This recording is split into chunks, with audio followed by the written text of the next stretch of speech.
I had managed to keep a healthy skepticism of ghost schools and all things supernatural until I was 27. I found most claims of such things to be dubious at best and harmful at worst. I was very much in the camp of the classical sciences, as I had studied physics at Edinburgh University several years ago. While my profession has never taken me back to that scientific arena, I had until this time maintained a ruthless opposition to pseudoscience and superstition. My friends often wonder about the change that they saw in me at the time.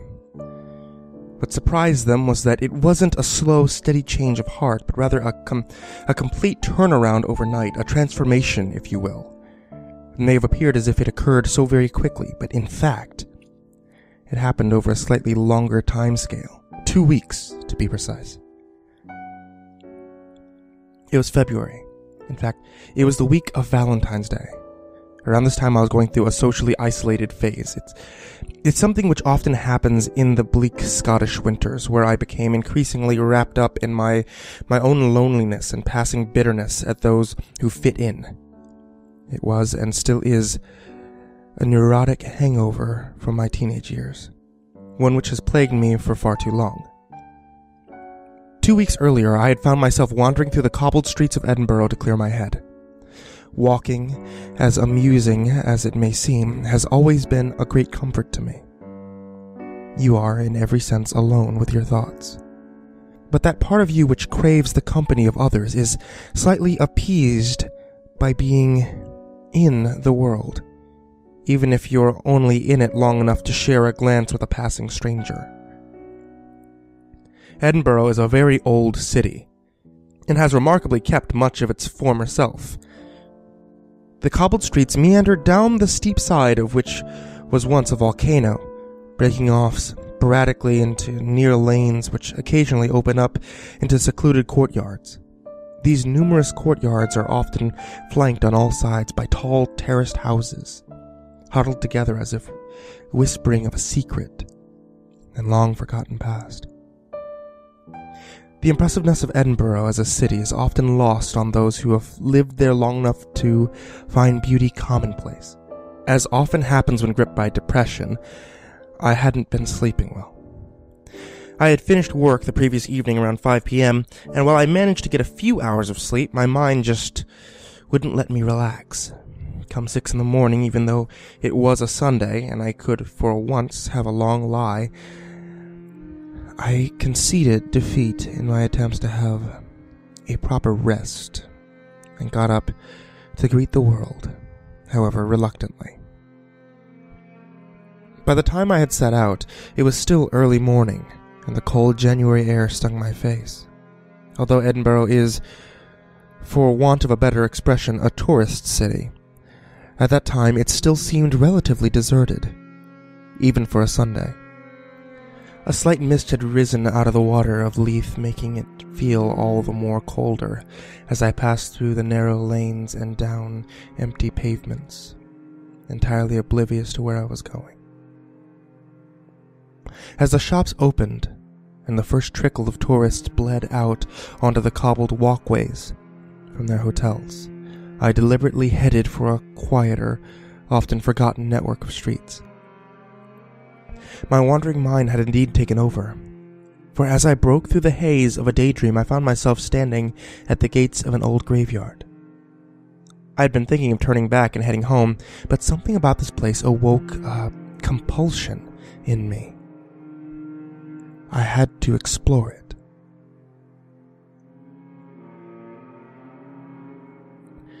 I found it curious that the gates, constructed out of blackened steel rods, were lying unlocked as early in the day as this. Entering the cemetery, I immediately noticed that the overall isolation of the place, enjoying the sound of gravel under my feet which pierced the silence as I moved slowly along a path littered with small white stones. It wasn't a large graveyard. It seemed to consist of 2 separate plots, with the older graves at the front bordering the fence and gate, filling backwards up onto a diminutive nearby hill where the more recently deceased residents lay. The oldest graves bore the weathered scars of age. I found one which was dated 1776, but the epitaph was illegible. I felt a sadness staring at the headstones, wondering about who it belonged to and indulgently contemplating about myself as a forgotten or lost soul. Eventually I moved off, wandering up the hill towards the newer graves. I found myself drawn to a large old sycamore tree which loomed over several graves below it, with an almost protective demeanor. I stared at one of the headstones, reading the words but not registering them, as my mind was engulfed by yet another daydream. The grave stood out somewhat from those around it. The headstone was white in color, while those who accompanied it were forged out of a deep black marble. Without thinking, I ran my hand over the smooth stone, feeling the occasional marks of the elements upon it. At the foot of the headstone lay a small, innocuous vase. It was made of a brownish metal, copper, I assumed, as the surface exhibited small veins which were blue in color due to its exposure to the weather. As I stood there, something rose up out of my mind, something which bothered me greatly. At first, I didn't know what it was, experiencing it merely as a low, growling sense of discomfort. As the feeling of unease reached a crescendo, I suddenly realized what was wrong. The name on the grave was Lisa Main. I knew that name. I knew that name well. Everyone in the local area did. I had known her when I was growing up, as we went to the same school together. She was someone that I watched from afar, full of life and exuberance, while I was shy, reclusive, and reserved. I possessed that intense infatuation and desire for her which only a first love can produce. The words on her headstone came into sharp focus, age 15. I was overcome with a tremendous sense of grief and loss, one which took me entirely by surprise, so much so that I had to leave that place. I just couldn't bear it. As someone who prides himself on being level-headed and immune in flights of fancy, I couldn't shake the profound unease which often comes with outrageous coincidence. I exited the graveyard as quickly as possible and headed home, ignoring the now cluttered Edinburgh streets. I did not look back. Over the following few days or so, I was preoccupied. I was overworked and was having trouble sleeping, but that was not unusual for me.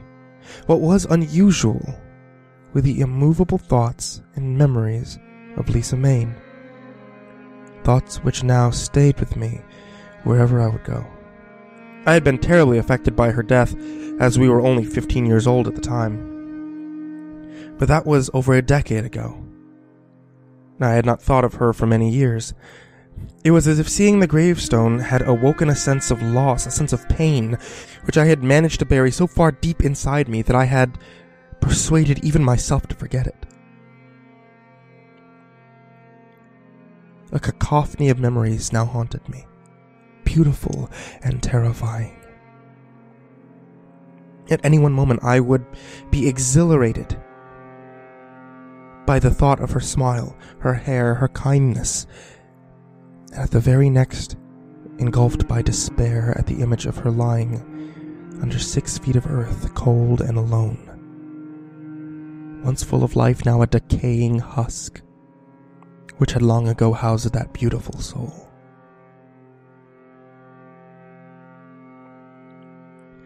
If I had told anyone of how I felt, they would have called me overly emotional or sentimental. For the fact remained, I barely knew Lisa. Watching her for years across the classroom, I imagined myself talking with her, sharing those intoxicating moments which mean so much to a teenager, the first connection with someone that you adore, the first feeling of being loved. the first kiss. I had in fact hardly ever spoken to her until only a few weeks before she died. In one of those embarrassing maneuvers which teachers often pull, the pupils were all forcibly partnered with someone to take our first social dance. Social dances were a torrid affair. For someone like Lisa, it was fun and to be enjoyed, while for me, it was something to be detested. I was embarrassed, possessing none of the talent to be a dancer, and even more so afraid to spend time with a girl, held back by my own teenage awkwardness. It was the end of July, and Lisa quickly set me at ease in social dancing class, where we practiced. I cannot convey the sense of joy and fear which I felt when she asked me to walk her home that day. Some people find social interactions to be exhausting, much like myself, always worried about saying the wrong thing, but some individuals can set others at ease with the smallest of effort. Lisa was one of those people. And we walked across the elegantly Victorian bridge towards her house. The winter sun bathed our surroundings in a cool, comforting glow. I couldn't have been more content to be in the presence of this happy, kind-hearted girl. She was so beautiful, with an incredible smile and golden locks of hair which seemed more at home in a fairy tale than our surroundings. For weeks, we walked that same route home every day, talking, laughing, something I rarely did, and growing ever closer. Near that age, everything is so potent. Most can fall in and out of love in a heartbeat. I didn't have many friends. I lived alone with my mother, who was not particularly affectionate. So in that short time, I fell in love with Lisa Main. On the 13th of February, we stopped outside of her house. We stood talking for a moment, and then for the first time, Lisa became distant. She stared straight at me in a way that she had never done before. I felt uneasy, yet exhilarated. There was a moment, a tiny moment, where we said nothing to one another.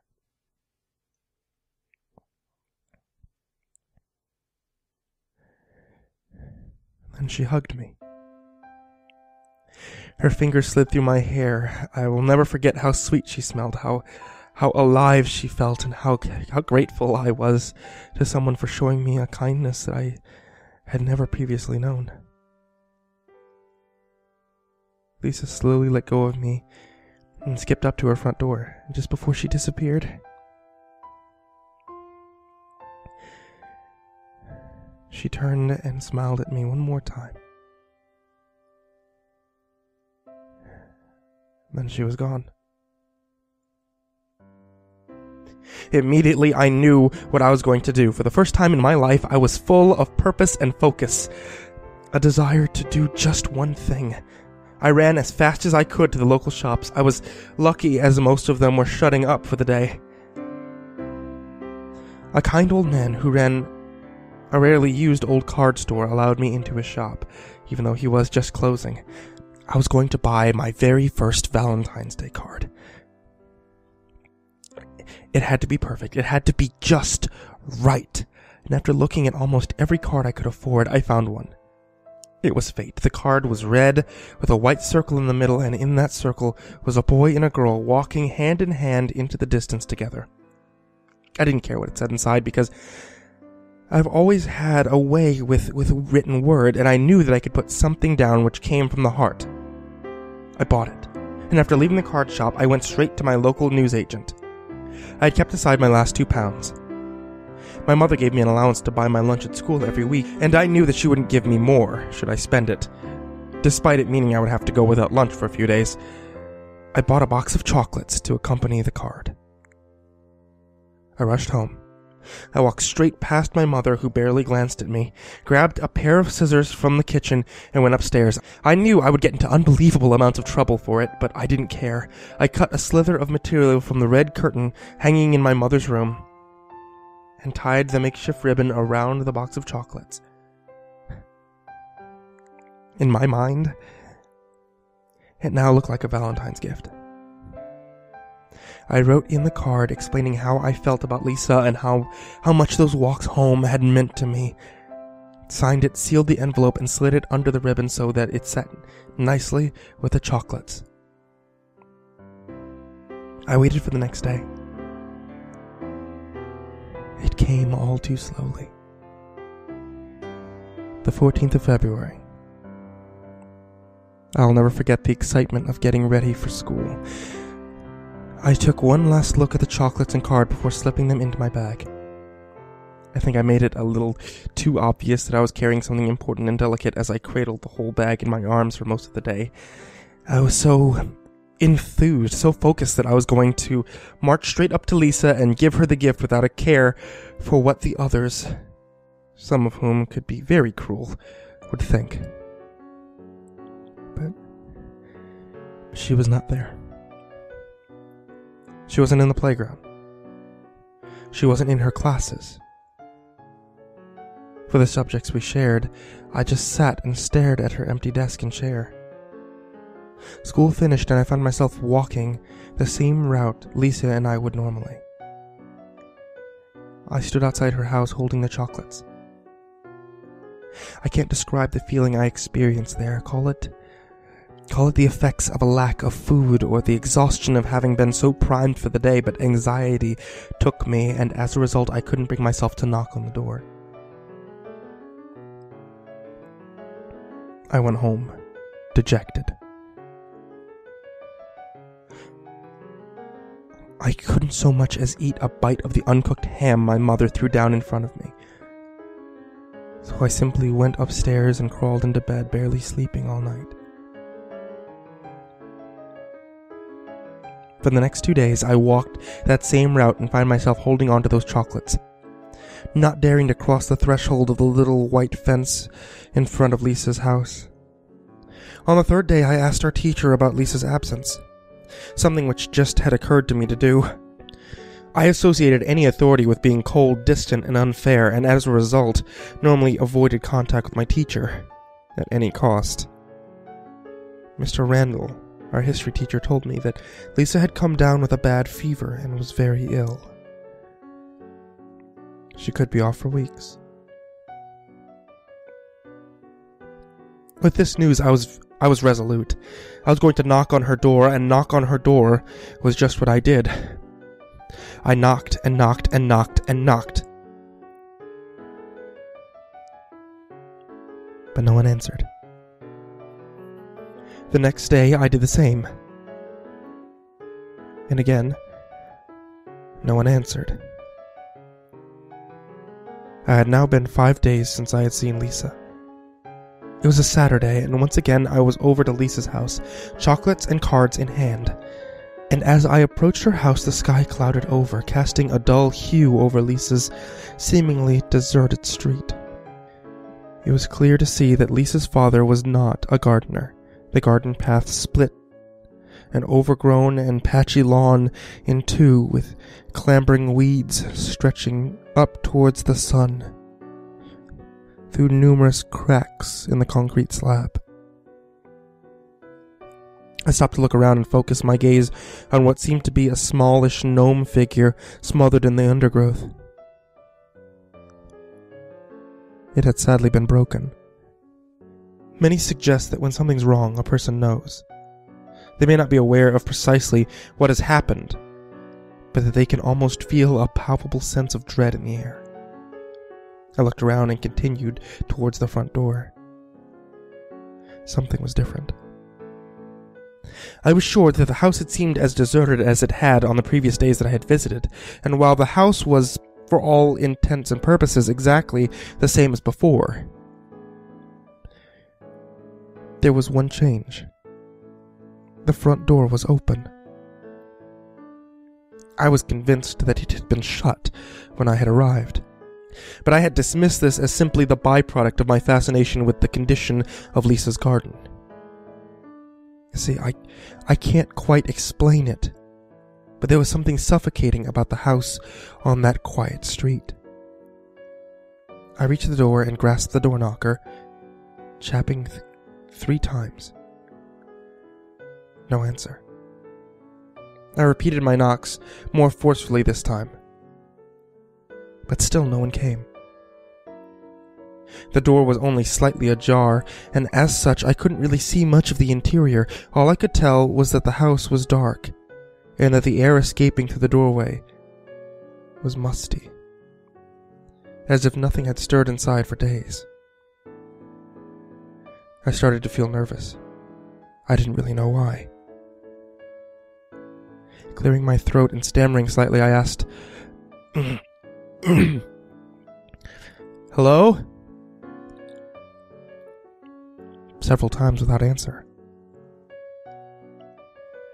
The street was empty, and the whole place felt devoid of life. Then a thought began to ruminate and gather momentum within me. What if Lisa and her father were hurt? I started to play out all the possibilities in my mind, and 2 of them lying somewhere in the house, injured without food or water for days.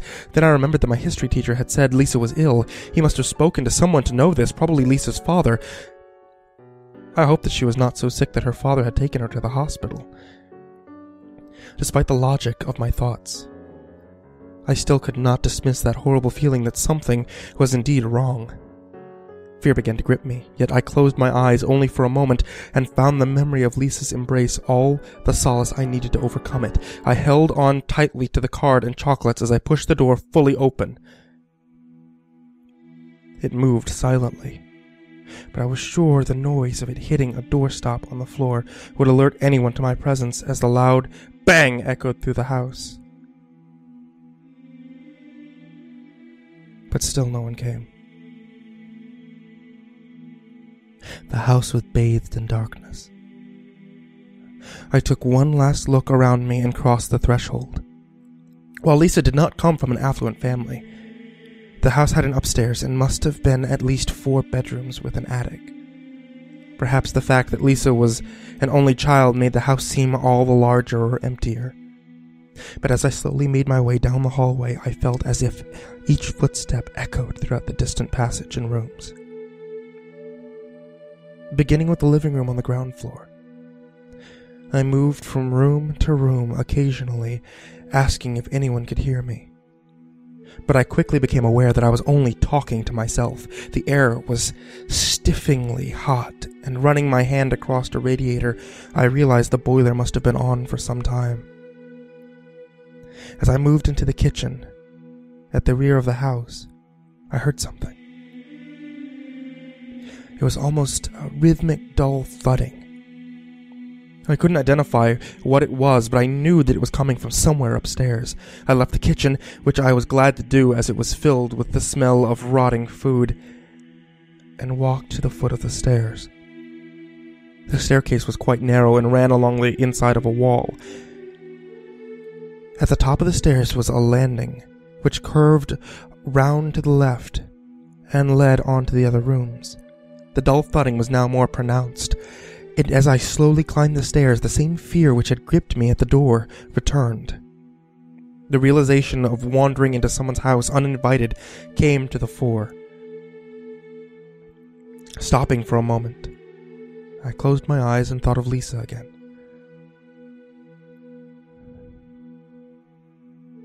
I continued on. As I reached the top of the stairs, the thudding noise stopped. I shuddered now, even just thinking of it. There were 3 doors leading to the other bedrooms, and one leading to a bedroom which I could already see was empty. The door to the first bedroom lay open. I peered in slowly, almost expecting to find someone there. There was no one. It was Lisa's father's room, neat, organized, with almost no objects of any note. The only curiosity was that curtains were not drawn. The door to the second room was closed.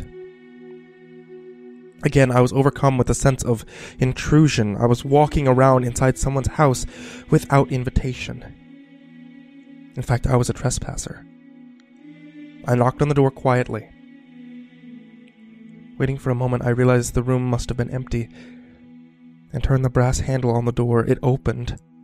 As I pushed the door, it creaked. and then suddenly stopped after only a few inches of movement.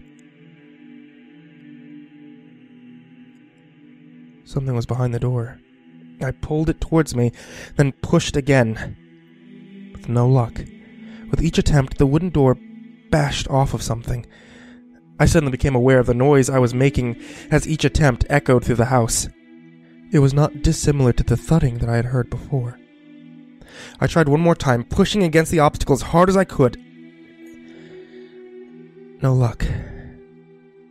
I was about to give up and move on to the next door when I saw what was blocking my entrance.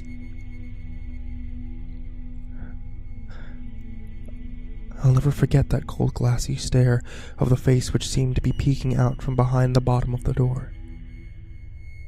The skin a pallid gray, a few retreating locks of hair covering an otherwise balding head. Globes of sweat congealed under. Most of its features were obscured by the door, but the only visible eye still stared, clouded and covered in shadow.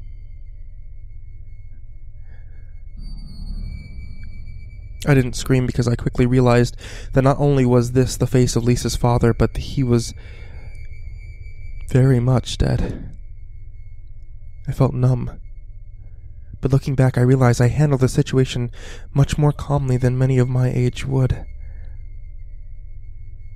But then I did have a strange fascination for such things, reading many accounts of quite horrific death scenes. I stared for a moment, composed myself, then instantly turned to thoughts of Lisa and where she might be. Was she in the same room? Was she in the attic? All I could hope for was that she was okay. Something then happened, an event which I have to this day repressed, ignored, and avoided as much as I possibly could. Something which shook me to the core, something which I'd never told a soul. The face staring up at me through the gloom-filled gap in the doorway moved. At first it was only slight, and I disregarded it as the effects of shock. Then it moved again. Suddenly the door began to shake violently, as if being punched and kicked by the body lying behind it. The head turned upwards, and as the cracking of rigor mortis from the neck struggled against each sharp and vigorous movement, a putrid gurgling sound gasped out, enraged from deep within the bloated throat. I closed my eyes. I was sure it was not real. The banging stopped.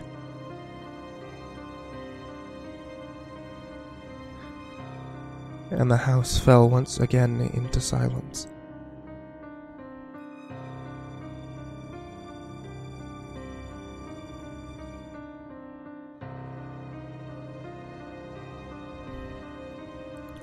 I let out a sigh of relief and opened my eyes.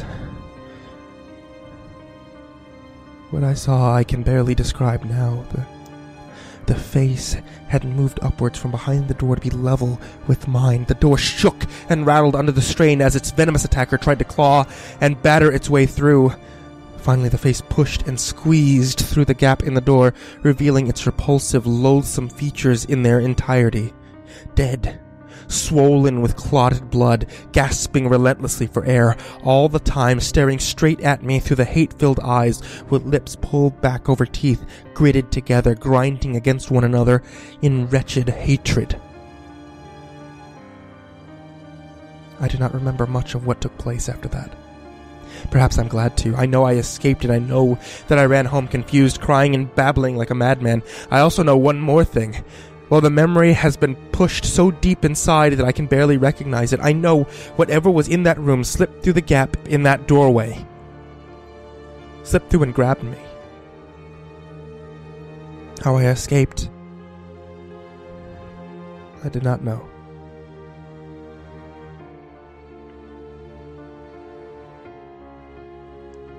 The truth was more horrifying than I could have imagined. Lisa's father had lost his job a couple of weeks earlier, and as bills mounted, combined with the pressure of looking after his only child, he snapped. When the police entered the house, they found poor sweet Lisa's body in the cellar. Her wrists were tied to a radiator. She had been strangled to death.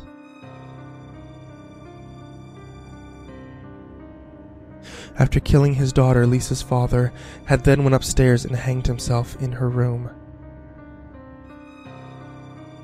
After a few days of hanging there, the cord he used to choke the life from himself seemed to have snapped. The police found his body slumped behind the bedroom door. The door was open. As time eroded the memory, the explanation of these events altered it greatly. Through my years of study at school and then university, I read of psychological pressures, how trauma could bring about vivid hallucinations. I had convinced myself that I had found Lisa's father dead, and that shock had produced the rest of the experience. No matter how real it felt, the idea that a corpse twisted by rage and hate, perhaps even by the love I felt for his daughter, could somehow come back to life and attack the living just did not fit in with my scientific and aesthetic understanding of the world. I dismissed the entire experience, but one thing had still managed to haunt me until I managed to hide it from myself. The police had reported that Lisa had been tied up for a couple of days before she was killed. The date of her death was recorded as of 15th of February. She had been in that cellar, tied up, frightened, yet alive, when I had come by to give her her Valentine's gift. But the memory of that contorted face rising up through the doorway was nothing compared to the knowledge that had I went into her house that day, that maybe, just maybe, I could have saved her. Yeah, I was a child, but I could have done something. I grew up, but I never felt that love again. That feeling of connection with another human being. I developed an unhealthy attachment to my own company and found myself more interested in burying my head in textbooks than perhaps meeting others or even falling in love. The friends that I did have were never that close to me, nor did they ever truly understand who I was. Seeing Lisa's grave had brought it all flooding back to me, those stolen memories, that thing in the house, her death.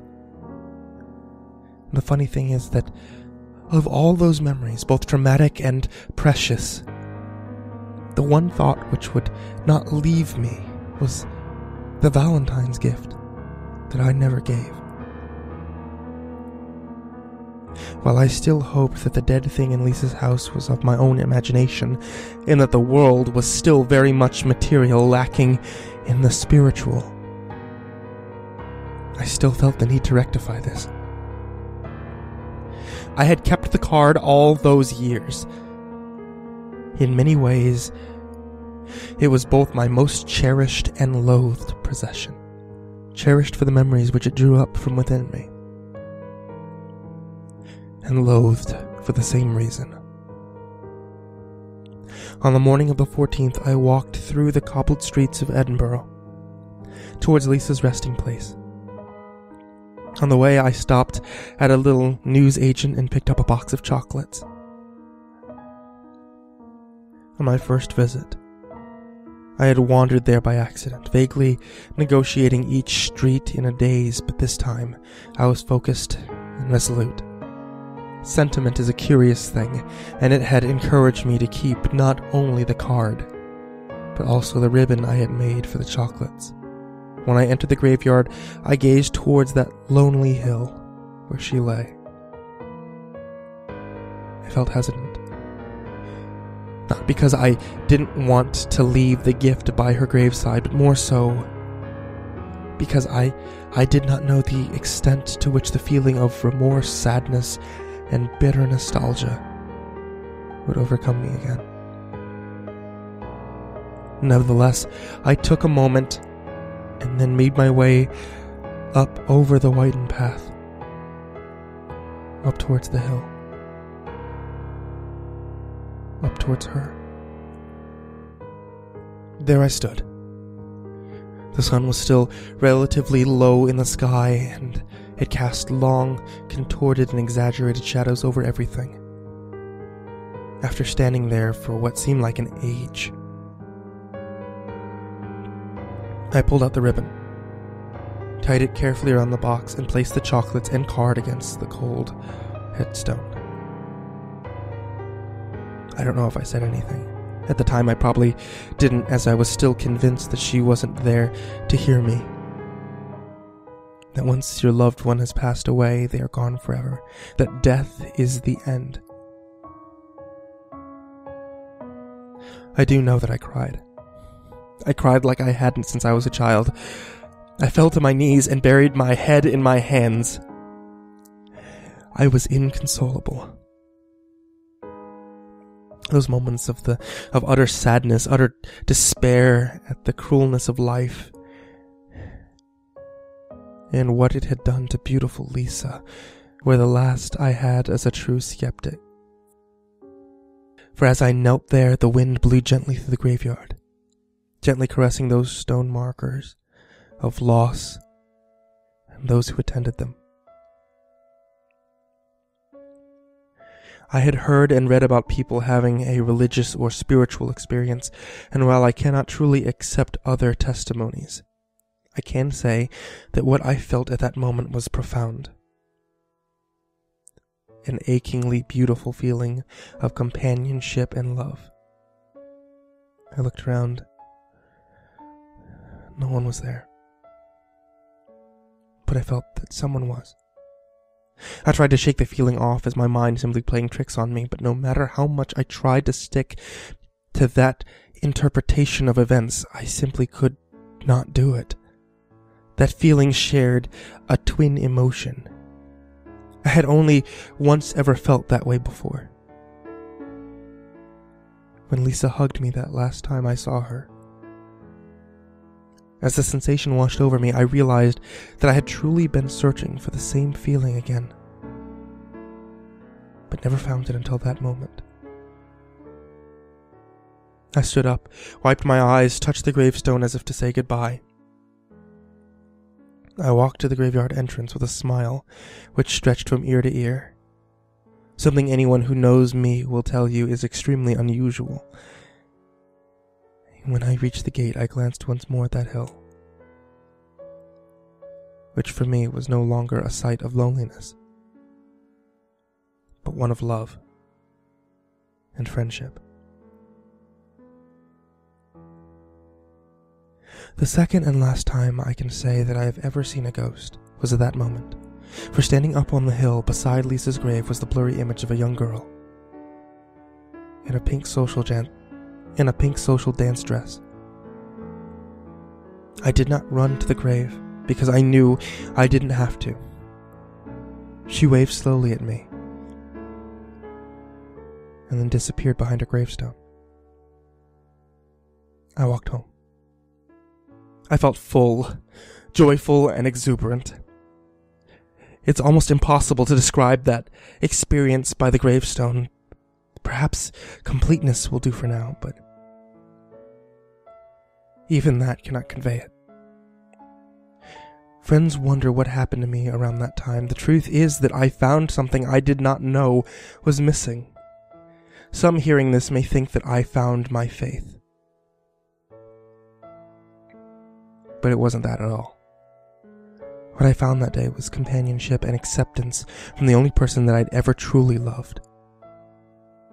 I knew from that day onward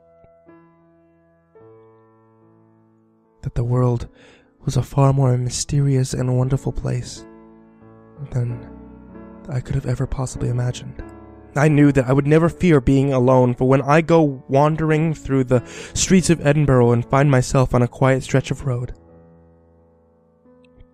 I smile to myself knowing that if I listen carefully,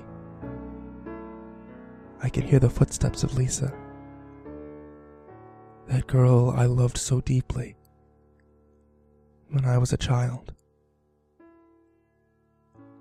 walking with me wherever I go.